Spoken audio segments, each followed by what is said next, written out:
ते कोल्हापुरात पावसाची उघडझाप पाहायला मिळते। उद्या सकाळपर्यंत असाच पाऊस पडला तर पंचगंगा नदी पात्र सोडण्याची शक्यता आहे। आजरा तालुक्यातल्या इब्राहिमपूर बंधाऱ्यावर पाणी आल्याने सध्या रस्ता बंद करण्यात आला।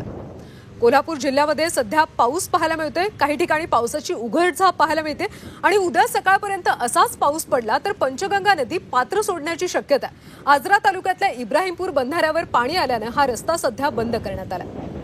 दरम्यान पंचगंगा नदीवरून याचाच आढावा घेतलाय आमचे प्रतिनिधी प्रताप नाईक यांनी।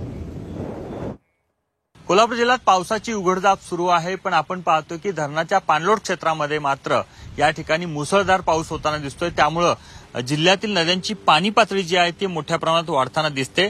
सध्या आपण पाहतो की पंचगंगा नदीची जी पाणी पातळी आहे ती 26 फूट 4 इंच इतकी झालेली आहे। जिल्ह्यातील 17 बंधारे आतापर्यंत पाण्याखाली गेलेले आहेत, त्यामुळे त्या बंधाऱ्यावरची वाहतूक दुसऱ्या मार्गाने वळवण्यात आलेली आहे। एकूणच आपण पाहतो की जून महिन्यात पूर्णतः आपण पाहतो की पावसानं दडी दिली होती, पण नंतर मात्र जूनच्या अखेरीस आणि जुलैच्या सुरुवातीस चांगल्या प्रकारचा पाऊस पडत असल्यामुळे एक समाधान व्यक्त केलं जात आहे। एकूणच आपण पाहतो की वारणा नदीचं पाणी काही ठिकाणी पात्राबाहेर पडलेलं आहे, पण पंचगंगा नदी अजूनही पात्रातून वाहते ही समाधानाची गोष्ट म्हणावी लागेल। पण उद्या सकाळपर्यंत असाच पाऊस राहिला तर मात्र पंचगंगा नदी पात्राबाहेर पडेल। आपण पाहतो की पाऊस बऱ्यापैकी कोसळत असल्यामुळे एक समाधानाचं वातावरण कोल्हापूर जिल्ह्यामध्ये पाहायला मिळत आहे। कॅमेरामन मिथुनसह प्रताप नाईक, जी 24 तास, कोल्हापूर।